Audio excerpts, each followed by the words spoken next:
और गरमाने वाली है। अहम खबरों के लिए सीधे रुख करेंगे न्यूज रूम का सहयोगी दीपेश के पास। Dipesh, over to you.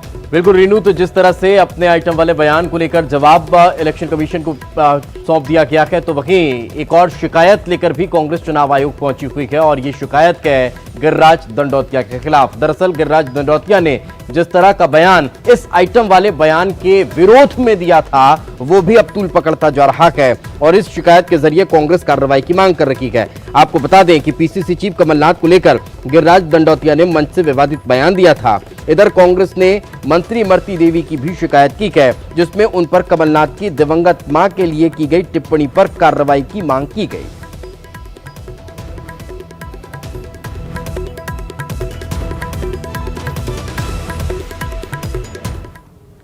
आगे बढ़ते हैं और अब बात करते हैं हाईकोर्ट की सख्ती की। और हाईकोर्ट की सख्ती के बाद भी अब राजनीतिक दलों की किस तरह से बेचैनियां हैं वो नजर आ रही है। आपको बता दें कि इस उपचुनाव में ग्वालियर हाईकोर्ट ने एक आदेश को चुनाव आयोग और बीजेपी उम्मीदवार प्रद्युम्न सिंह तोमर ने सुप्रीम कोर्ट में चुनौती दी है।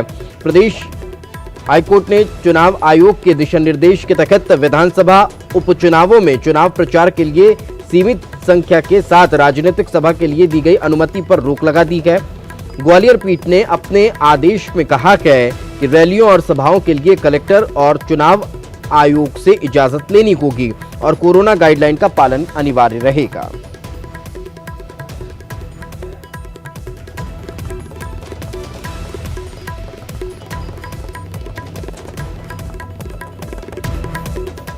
तो वही एक और खबर ग्वालियर से, जहां पर पड़ाव थाने में केंद्रीय मंत्री नरेंद्र सिंह तोमर के खिलाफ मामला दर्ज कर लिया गया है। दरअसल कोरोना गाइडलाइन का पालन न करने को लेकर ये शिकायत हुई थी और उसके बाद एफआईआर दर्ज कराई गई है। हाईकोर्ट के आदेश के बाद ये केस दर्ज हुआ है। नरेंद्र सिंह तोमर पर मंडी हाउस में भीड़ जमा करके और सभा करने का आरोप लगाया गया है। इससे पहले ग्वालियर और ग्वालियर पूर्व के विधानसभा के उम्मीदवारों पर भी मामला दर्ज हो चुका है।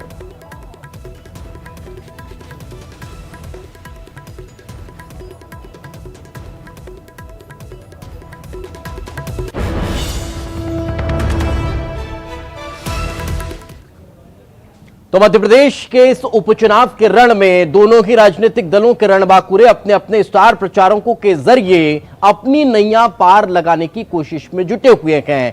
कांग्रेस जहां पर अपने बड़े लीडरों को मैदान में उतारने की तैयारी में है, तो बीजेपी भी कोशिश यही कर रही है कि उनकी काट ढूंढ पाए।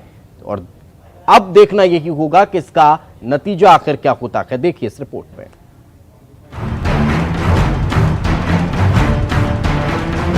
28 सीटों के उपचुनाव के आखिरी दौर में कांग्रेस और बीजेपी दोनों दल अपनी पूरी ताकत झोंकेंगे।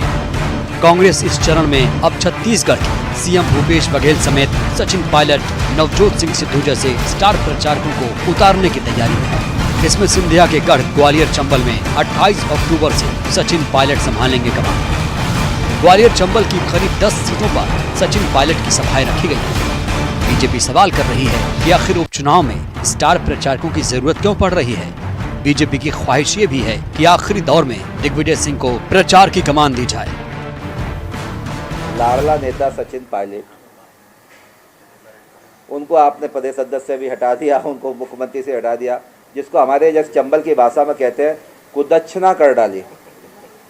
एक कुदच्छना शब्द यानी आपने बिल्कुल उनका जो है ना फजीते कर डाले। तो इतना युवा नेता के जब आप फजीते कर रहे हो तो किस मोह से यहाँ बुला रहे हो।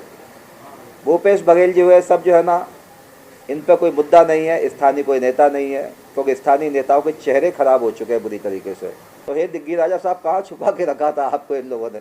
आपको पहले ही आना चाहिए। तो मध्य प्रदेश की जनता समझ लेती मिस्टर बंटा ढाल 10 साल तक आपने मध्य प्रदेश की हालत खराब कर दी थी, तो ये चेहरा पहले क्यों नहीं लेके आए कमलनाथ जी?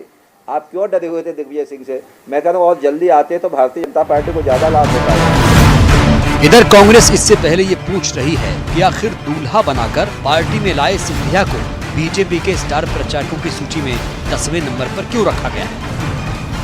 सितारे को बड़े ढूंढ के लाए और जिसके माध्यम से सरकार गिराई और जिसका बार बार जो है सजदा करके एहसान मध्य प्रदेश की भाजपा और मुख्यमंत्री जी मानते हैं कि जे ना होते तो सरकार न बनती, उन सिंधिया को भी 10वें 15वें नंबर पर डाल रखा है स्टार समाज की प्रचारकों की सूची में।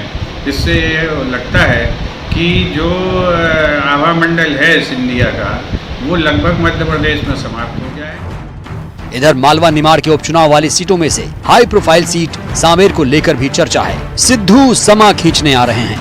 एमपी के इतिहास में पहला उपचुनाव होगा कि जिसमें देश के दिग्गज नेता चुनाव प्रचार करने आएंगे। भोपाल में जितेंद्र शर्मा के साथ bureau report, news 18 Madhya Pradesh Chhattisgarh.